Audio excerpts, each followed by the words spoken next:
Ang pinakamatinding kasalanan ni Bongbong Marcos lumabas na at magpapadrug test na kaya si Bongbong Marcos. Ay, hindi pala drug test, hair follicle test. Dahil yan ang isa sa mga hinihiling ng Duterte at alam naman natin kamakailan lang na may interview si Bongbong Marcos kasama ng kanyang alalay, ng kanyang alagad, ng kanyang attack doggy na si Kato Nyingi. Ang kulit ng interview nila, mukha silang tangang dalawin. Ayun nga at gusto ng makipag-ayos ni Pangulong Bongbong Marcos sa mga Duterte. At yun naman ay parang ayaw din naman na namin.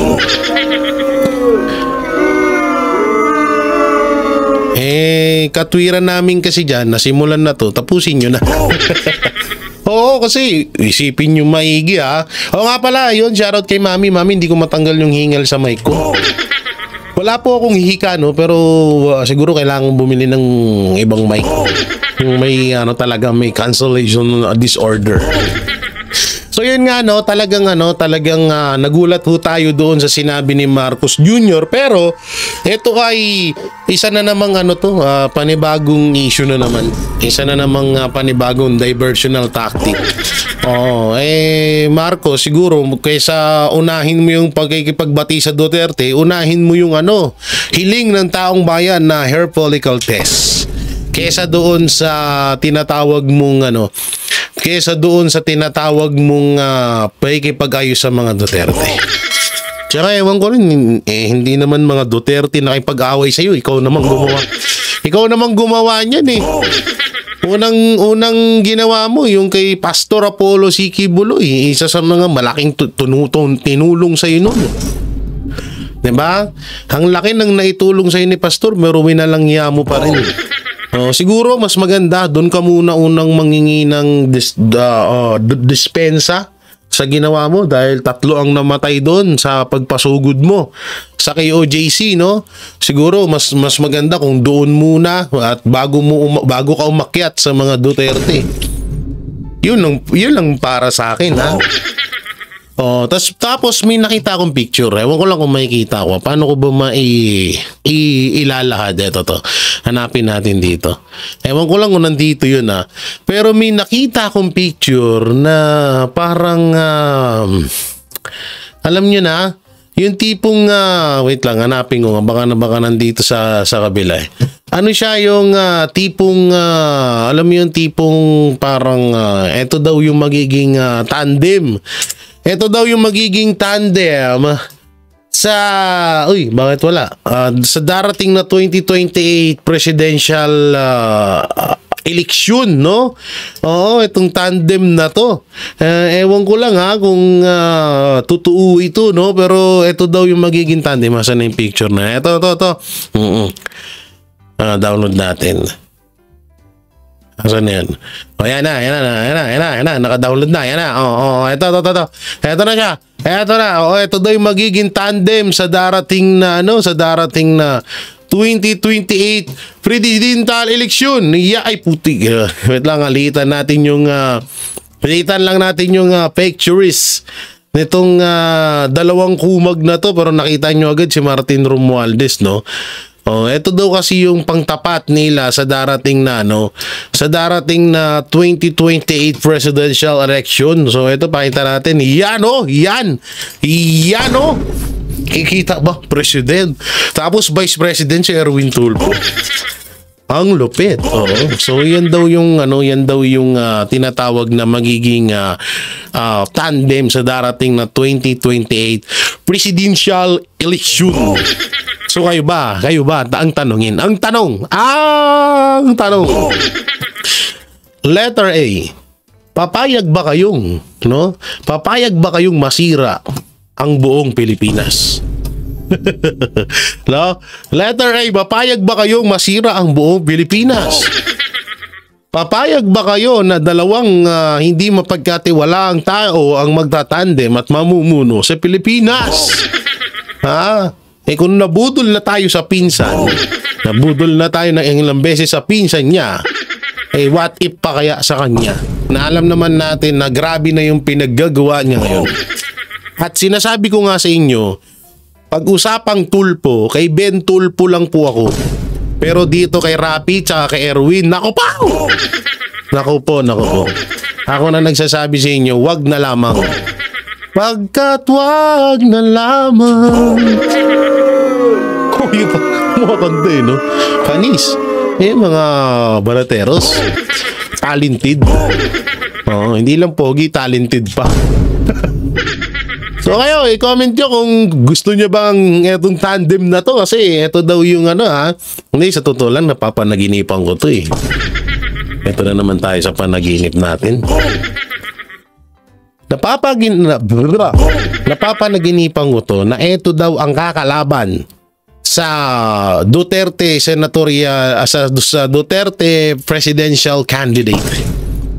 So kasi para sa akin marami kasing pwedeng mangyari. Pwedeng si Vice President Sara Duterte at si PRRD ang tatakbo sa 2028. Pwedeng ganoon. Tapos meron pang isa, pwede ring si Vice President Sara Duterte, tapos si Pastor Apollo Siki Buloy. Pwede ring si Vice President Sara Duterte tapos si Senator Bongo ang kanyang Vice President. Pwede rin naman na si Vice President Sara Duterte o si Baste Mayor Duterte ang maging tandem sa 2028. So Jay, paano yan pag na-impeach si Sara? Eto, pag na-impeach si Sara, pwedeng si Mayor Baste Duterte ang maging presidente at ang kanyang Vice President ay si Pastor Apollo Siki Buloy. Pwede rin maging Vice President Baste ay si Senator Bongo. O pwede rin naman si dating Pangulong Rodrigo Roa Duterte. Ang ganda nun. Hindi, alam nyo kung bakit ko bakit ko naisali si Pastor. Alam nyo kasi kung kayo talaga etong tao na to, si Pastor Apollo Siki Buloy, hindi siya yung hindi siya yung puro kuda. Oo, sa totoo lang kaya talagang kaming mga banateros namamangha kami sa kanya dahil alam yun, yung nakikita namin kay Pangulong Duterte ay nakikita din namin kay Pastor at mas i-improve niya pa. Kasi biro mo, zero corruption tsaka war on drug ang kanyang talagang babanatan. Diba? Talagang marami lang talagang issue, maraming fake news labang kay Pastor. Kaya talagang yung iba medyo hindi pa rin parang hindi pa nakaka-move on sa mga nangyaring issue. Pero ang ganda rin hunong nangyaring senatorial candidate ngayon ay yung etong naging halalan. Dahil dito, naiparating din namin sa mga tao, sa mga iba't ibang kababayan natin sa mansulok ng Pilipinas na hindi totoo yung mga paratang kay Pastor. Kaya talagang namulat, sobrang mulat na siguro sa 100%, siguro mga 10% na lang po ang natitirang naniniwala sa mga paratang labang kay Pastor Apollo Siki Buloy. At paalala lang hindi porket nakakulong siya, guilty na siya. No, hindi siya convicted kagaya nila Franz Castro. Hindi siya ganon. Hindi katulad ni Erwin Tulfo. Hindi siya kagaya ng mga yan na convicted or talagang nahatulan na. Sa totoo nga lang po, laging nagtatay yung laging ewan ko bakit panay LBM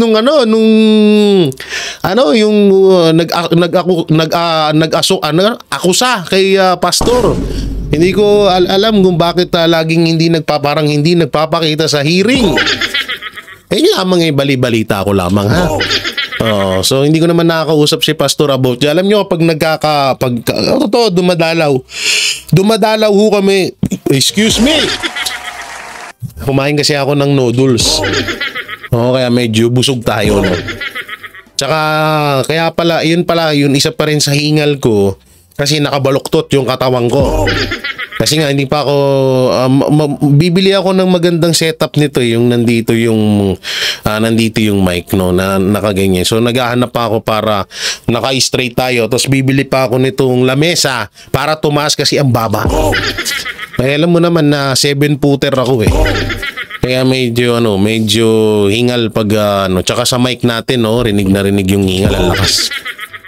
So yun nga alam nyo yung kay Pastor nga, kaya palagi namin siya sinasama kasi napakaganda talaga ng kanyang maaaring magawa sa Pilipinas. Biruin nyo yung Kingdom, ilang hektarya yun, yung Glory Mountain, yung Prayer Mountain, nagawa niyang first world country. Halos maganda pa sa Hong Kong. Eh what if nadalhin niya yun at gawin niya sa buong Pilipinas? Ang ganda ng Pilipinas. Kaya talagang hindi malabo na isa sa si Pastor sa mga napipisil ko na maging Vice President ng mga Duterte or kung mas maganda kung Presidente. Kung talagang ipupush siya ng mga Duterte, talagang mananalo si Pastor. No, kung ang masama nito, ang masama lang talaga nito ay baka balang araw ang mangyari dito, si Vice President Sara Duterte ang presidente, tapos si Amy Marcos ang Vice President niya.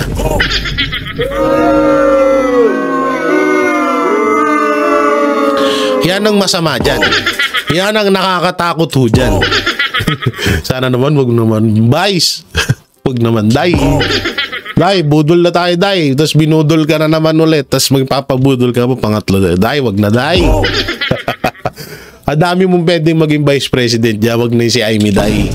Day, wag na Day. Ha? Oo, yun di punggol. So yun, papunta na tayo sa video na ating re-reactionan. Eto na siya. Asan yun? Wait lang tingnan ko muna. Ayun na. Eto, pasok ka, Attorney Sal Panelo, pasok. Ang nakikita natin, inililihis niya ang tunay na dahilan ng pagkatalo ng mga kandidato sa alyansa. Nililihis niya ang dahilan kung bakit yung mga nasa Quadcom, nasa Tricom na yan, yung mga bumoto sa impeachment at saka yung mga sumira, naglumabag sa karapatan, ang pagkatao ng Vice Presidente at ng dating Presidente, yun talaga ang dahilan. Ang ginagawa ni Toby, Congressman Toby, mawalang galang na sa iyo, kaibigan, pinagtatakpan mo ang pagtataksil ng Presidente Marcos Jr. sa kanyang sinumpaang tungkulin.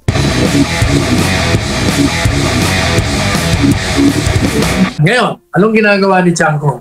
Magkaibigan tayo, Toby, Ayan ang sinasabi ko. Kahit na kaibigan natin, kakampi, talingin niyo si Toby, magkaibigan kami na. Pero, pinuri ko siya. Pinuri ko siya noon na hindi siya pumirma sa impeachment. Okay yun. Pero yung ngayong mga paliwanag niya, na sinisisi niya, parang yun ang dahilan kung bakit natalo ang alyansa.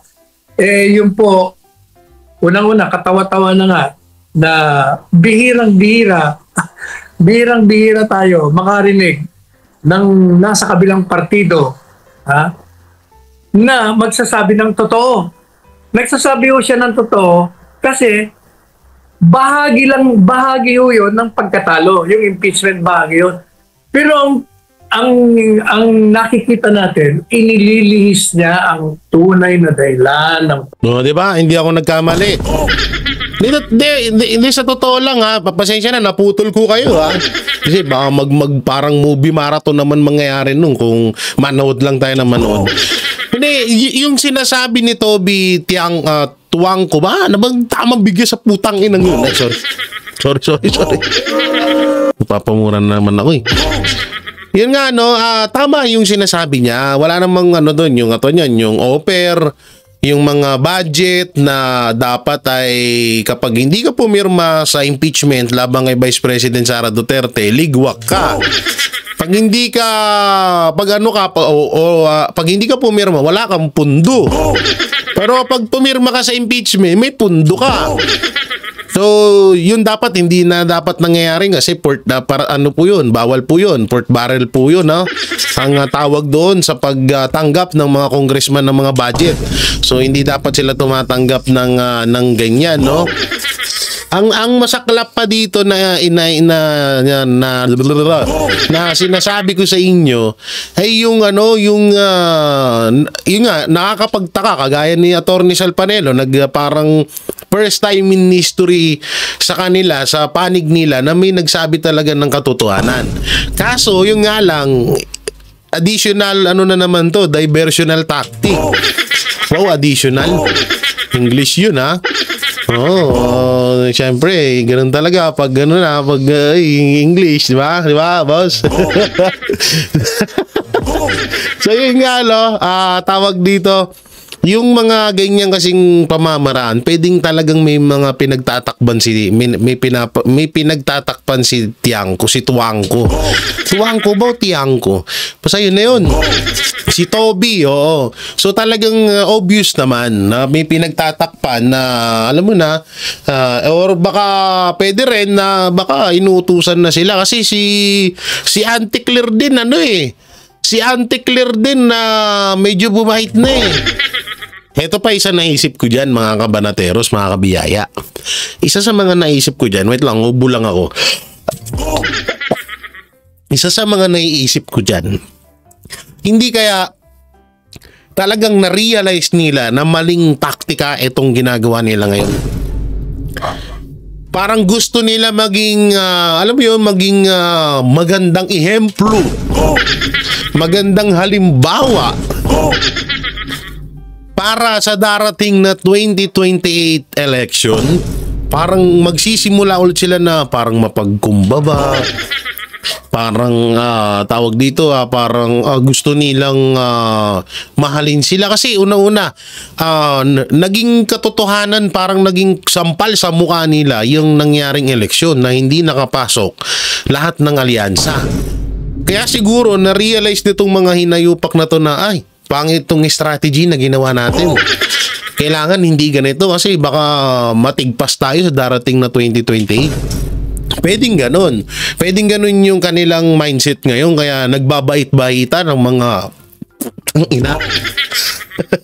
Pagkatalo ng mga kandidato sa alyansa, nililis niya ang dahilan kung bakit yung mga nasa Quadcom, nasa Tricom na yan, yung mga bumoto sa impeachment at saka yung mga sumira, naglumabag sa karapatan, ang pagkatao ng Vice Presidente at ng dating Presidente, yun talaga ang dahilan.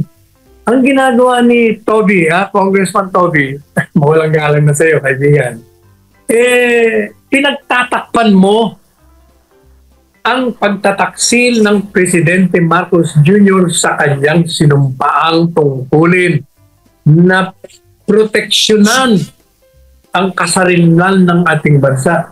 Sapagkat ang ginawa niya, na pumayag siya. Kung hindi man, kasi hindi po ba, ang talagang hinala, hindi, si Marcos Jr. ang nasa likod niyan. Kasi sabi ng DILG Secretary Remulla, sila daw ang nagplano niyan. Tinatanggi naman nila ngayon. Pero kahit na nga na hindi siya nagplano, pero pumayag ka Hindi naman mangyayari kung ang presidente ng bansa hindi papayag. Tama. Isang utos mo lang yan. Hindi pa pwedeng gawin niya yan. Hindi. Since alam niya. Kaya nga sumabit. Kaya nga kung gusto talaga na maging maganda ang imahe ni Marcos Jr. sa lahat ng Pilipino, ang gawin niya, ibalik niya rito si Pangulong Duterte. Itipatigil niya yung impeachment. At higit sa lahat, magpa-hair follicle test siya. Ayan, yung mga tatlo lang naman yan. Napaka-basic talaga, promise. Kung si Pangulong Duterte nga, nadala nyo sa Netherlands Tapos hindi nyo may balik sa Pilipinas, kagaguhan yun. Kung talagang sincero si Marcos doon sa sinabi niya, pero alam ko naman na isa na namang drama yun. Okay sana kung si Bongbong Marcos tapos si Banat Bay yung nag-i-interview. Pwede sana yon. Pero kung si Katunying tapos si Marcos, yun di punggol, wag na. 'Di ba? Alam nating drama eh. Alam natin na scripted yung pangyayaring yun eh. So wala nang ano doon, no. Sabi ko kasi kung si Banat Bay, yun nga no. Kagaya ng sinasabi na Attorney Sal Panelo na kung ikaw presidente, kapag pinauwi mo pag sinabi mong tigil nyo yan, may magagawa ba si Remulla? May magagawa ba si Marbil? Si Torre? Si Pajardo? Sabi na natin si Auntie Claire. Baka magtampo eh. No? Ano ba? Kikilos ba sila? Hindi. O, yung ginawa nyo sa KOJC, kung pinatigil ni Marcos yon, umpisa pa lang, walang ganun. Wala sanang namatay. Hindi sana, kung talagang sige, sabi nyo, kung halimbawa man, ganito, presidente si Marcos, kung halimbawa man may reklamo talaga kay pastor, okay na sige, humarap si pastor sa korte at paig naman dun si pastor. Kaso unang-una, matagal nang dismiss yung kaso. Maglilimang taon na. Tapos binuhay lang ulit. So halata talagang sinadya yun. Kaya nga paulit-ulit natin sinasabi, lahat ng nangyayari sa Pilipinas na mga issue, kayang tuldukan ni Marcos sa isang iglap yan kasi nga presidente siya. Siya yung leader nga ni. Diba? Napakadali lang. I-stop nyo yan. Ganun. Parang si pastor, i-stop. Kaso, kung kagustuhan din naman din ng presidente, wala tayong magagawa dun. Diba, Attorney Sal? Aresto eh. Hindi naman pa pwede sabihin, hindi ko alam. Dahil hindi naman gagalaw yung mga yan kung hindi mo alam. Hindi lang yan. Hindi gagalaw talaga yan kung hindi ka umuho. O madalit sabi, dahil pumayag ka, doon nagalit ang taong bayan. Yun talagang dahilan.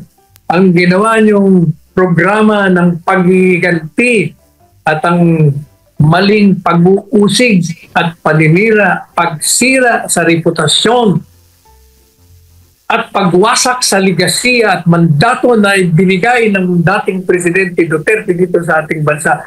Yun ang naging dahilan kung bakit nag-alsa.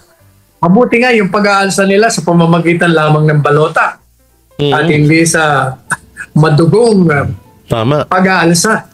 Sa balota nila pinadaan. Kaya nakita mo, naglagapak lahat ang mga nanira kay Presidente Duterte. Hindi ba? O sino ba? Sino ba yan? Ayan. O sino yung mga natalo? Sila na yun. Ilan lamang ang nanalo. O, napakaswerte pa nga nila at nanalo pa sila. Ha? Hindi alam nyo sa tingin ko, si Amy tsaka si Camille Villar, hindi rin talaga rin makakalusot yan. Sa totoo lang, etong si Camille Villar tsaka si Amy Marcos, naniniwala ako na hindi to si Camille siguro, si Amy talagang merong focus. May mekos-mekos na nangyari dun sa boto niya. Tapos nakadagdag pa yung pag-endorso ni Vice President Sara Duterte. Kay Camille naniniwala ako na hinalal talaga yan. Pero kay Lito Lapid, kay Bam Aquino at Kiko, alam ko talagang rin yun na mekos-mekos din. Pero kung hindi na endorso ni Vice President si Camille, tsaka tawag dito, yan sino ba to? Butangin to. Si Amy Marcos, hindi mananalo yan. Ako nga sabi sa inyo, si Tito Soto, totoo, kahit papano may laban talaga si Tito Soto. Pwedeng umabot ng top 11, 12, ganun si Tito Soto kasi araw-araw yan na i-expose yung pangalan niya sa Itbulaga eh. Pero si Ping Lacson medyo malabo din. Kaya nga tignan nyo yung mga si Pacquiao, si Revilla, si Abalos. Si Abalos grabe ginastos niyan. Pero nga bells pa rin, no? Ang pinakamalapit dito, alam nyo, may napanaginipan ako kay Abalos. parang ano parang nakaamoy ata si Bongbong Marcos na tatablahin siya nito balang araw. Kaya hindi pinasok. Panaginip lamang yun. Panaginip lang naman yun. Huwag kayo masyadong mag-iyakan. Isang panaginip lamang yun. Tuloy, Atty. Sal. Ayun o, bakit natin pinupuna na naman tong kaibigan natin. Kaibigan natin to, pero pinupuna natin. Kasi nga, para sa kanya, in his own defense, kasi sinisisi siya. Kasi siya ang general campaign manager. Kasi, mga Pilipino, ikaw ang general campaign manager, kaya natin dahil sa'yo. O kaya, sa depensa niya, hindi, kayong mga nag-initiate ng impeachment, ako kontra dyan, tinuloy nyo. Okay. Hindi, ito, aminado naman tayo na, kaya natalo si yung alyansa dahil sa pinaggagawa ni Marcos Jr. Saka yun nga, isa pa yun, yung paghatid or pagkidnap nila kay Pangulong Duterte. At syempre, isa pa yan, yung impeachment kay Vice President Sara Duterte. Diyan talaga din nagsimula lahat ng talagang kita naman natin, kahit na itanggi nila pa ulit-ulit na wala nang kukunti lang daw supporters ng mga Duterte. Hindi sana nag-top 1 yung nila, mga alagad nila. Doon pa lang panalong partida binawasan pa yun. Yeah, 'di ba? So talagang kaya etong alyansa lumagapak talaga to kasi nga dahil sa pinagagawa ni Marcos. Ewan ko ba, sabi ko nga sa inyo sila Tito Soto, kayang-kayang manalo kahit na mag-independent yan. Si Camille Villar, ganun din. So, hindi na kailangan nilang sumali doon. Samantalang eto na nga, yung sinasabi ni Pangulong Marcos, nais makipag-ayos sa mga Duterte. Panoorin natin to. Gusto raw makipag-ayos ni Pangulong Bongbong Marcos sa mga Duterte. May pag-asa pa nga ba ang nagsalamat ng unity ng Pangulo at ni Vice President Sara Duterte? Nasa frontline ng balita yan si Maricel Halili. Matapos ang mainit na bangayan sa politika nitong nakaraang eleksyon, mismong si Pangulong Bongbong Marcos na ang nagsabi handa siyang makipag-ayos sa mga Duterte. Mr. President, kayo po ba sa puso ninyo, gusto niyo bang makipagkasundo pa sa mga Duterte? Oo. Ako, ayoko ng gulo. Gusto ko makasundo sa lahat ng tao.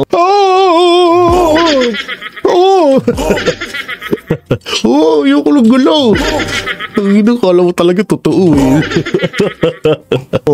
Mas maganda, marami na akong kaaway. Hindi ko kailangan ng kaaway. Kailangan ko kaibigan. Wow, grabe. Katouch naman. Ang habol ko ay yung stability, peaceful, para magawa namin yung trabaho namin. Wow, kaya ang tanong, may trabaho ba kayo? Nagagawa ba kayo trabaho? Yung yung underground sabli ba yun? Yung Pangulong Duterte pa yun, hoy. Ako, lagi nga akong bukas sa ganyan.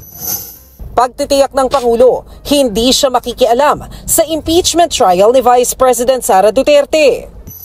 Pabayaan natin sila, may proseso yan. Pabayaan natin ang proseso. Ako, basta ang nasa isip ko, tapos ng eleksyon, balik sa trabaho. Gawin na natin lahat with the new lessons learned. Sa podcast ng Pangulo, sinabi niyang may mga natutunan siya sa nakaraang Anong klaseng mic kayang gamitin? Ang eleksyon. Una, sawang-sawa na ang tao sa politika. At ikalawa, aminado siyang dismayado ang taong bayan sa gobyerno. Talaga. Buti namin mo. Talagang dismayado. Ikaw ba naman, lahat ng nasa baba mo, palpak din Pero kung teteng, buti naman namin. Ang galing ni Marcos, palakpakan natin. Palakpakan natin katangahan mo. Gusto raw makipag-ayos ni Pangulong Bongbong Marcos sa mga Duterte. Di nila nararamdaman at masyadong mabagal ang galaw ng na-overwhelm na naman. Na-overwhelm na naman ata yung galaw ng gobyerno nila. Hindi daw masyadong nararamdaman kasi mabagal. Alak lang teteng, ang bagal, yun na nga, tama naman yung sinabi niya, mabagal yung paggalaw ng gobyerno sa mga project, sa mga pwedeng makatulong sa mga Pilipino or pagunlad ng Pilipinas. Talagang magalaw. Alam mo Marcos kung anong mabilis?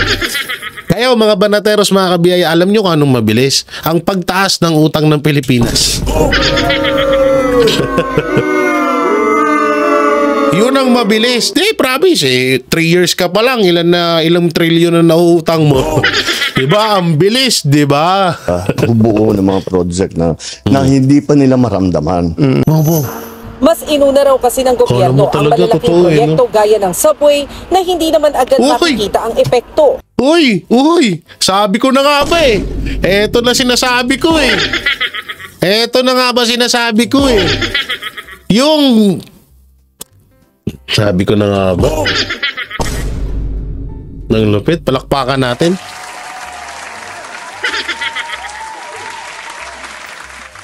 Ang lupit mo, Marcos. Grabe, Oy, hindi yan sa'yo. Kay Pangulong Duterte pa yan. Visit na taog to. Ipinaliwanag din ni PBBM kung bakit ngayon lang nasimula ng 20 pesos kada kilo na bigas. Pinakamatinding kalaban daw kasi nila ang smuggling ng bigas kung saan kasabwat ang ilang opisyal ng gobyerno. Oh, putang ina.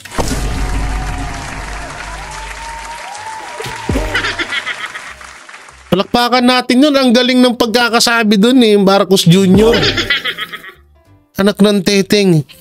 Ang pinakahadlang daw yung smuggling daw na yung iba nasa gobyerno. Anong ginagawa mo? Presidente ka. Bakit nung panahon ni Duterte, ni Pangulong Duterte, nawala yung lahat? Nagsitigil sila, so ibig sabihin, inaamin mo na weak leader ka, kaya tuloy pa rin sila sa mga ganyang gawain nila, ganun ba? Anak ng teteng naman. Hindi rin daw simple ang paglaban sa illegal na droga, lalo't sa laki ng pera ng industriyang ito, kahit daw ang judge kayang bilhin. Wow! Paano hindi mo talaga malalabanan ng droga kung ikaw mismo nagdodroga? Ay,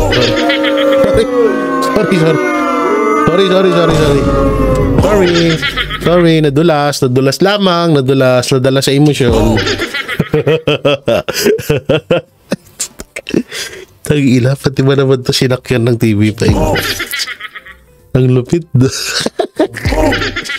Ay, lahat talaga. Nakakatawa. Grabe itong video ni Marcos tsaka ni Katunying. Ang galing nila, no? Ang title nito, ang dalawang tanga. Ay, laugh trip of putik. Kaya daw hindi mo solusyon kasi ang laki daw ng perang ito. So weak ka nga talaga.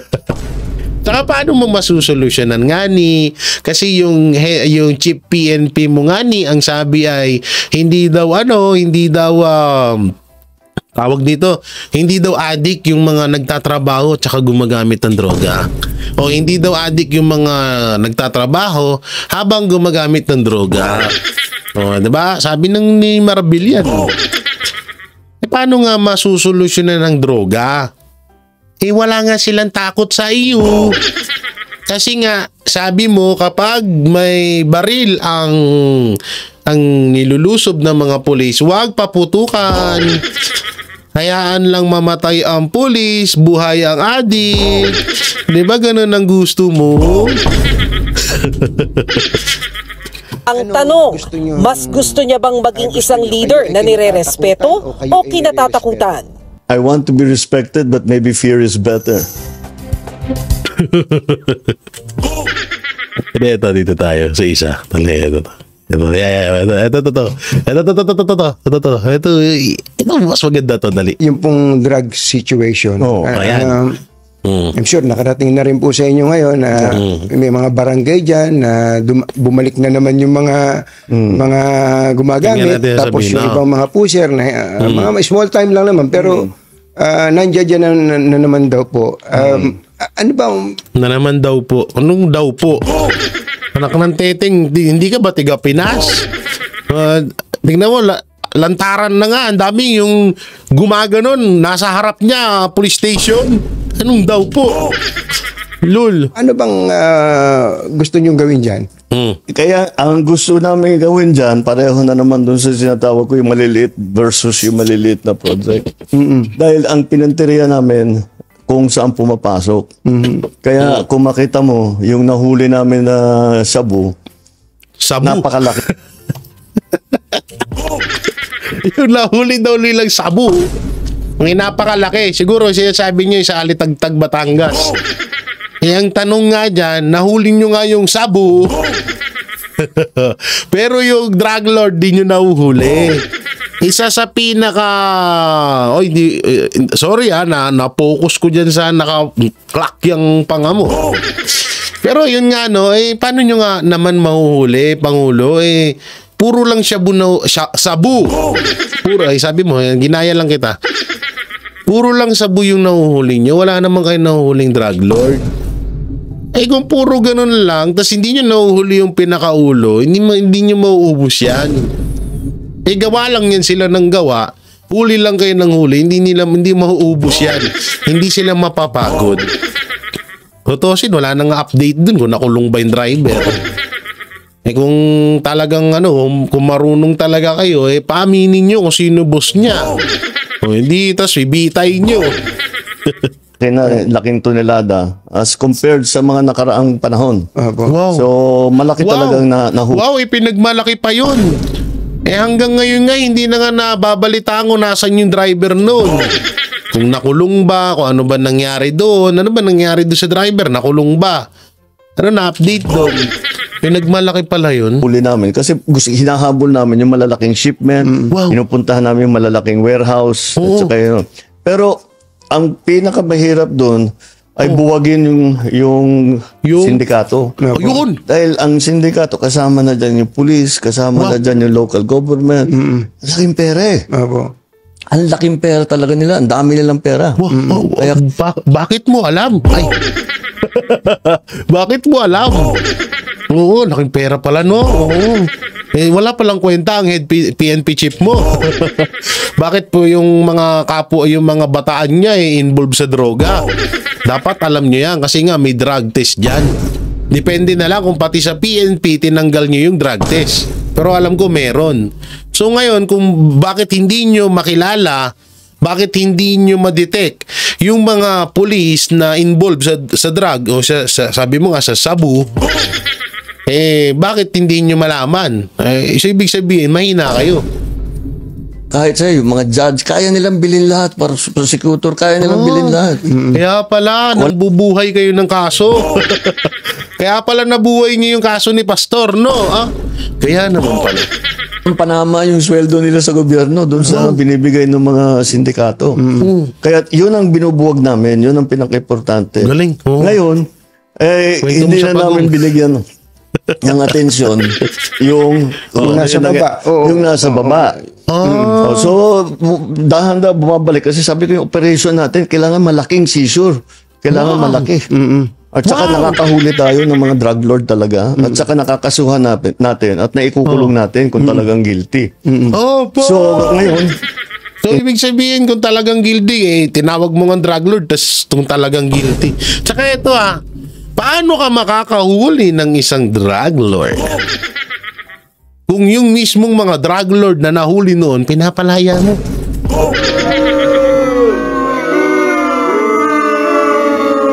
Totoo, paano kami man iniwala doon? Yung isa nga, nanalo pang mayor. Yung isa, nanalo pang congressman. Di ba? Mga drug lord yun. Yung isa, inamin niya mismo. Inamin mismo ng tatay niya na mga drug lord sila. Pero ano nangyari? Pinalaya mo. Ginamit mo para labanan ng mga Duterte. Yan ang mahirap sa atin. In the same vein, part of the lesson of these elections, let's go back to yung sa grassroots level.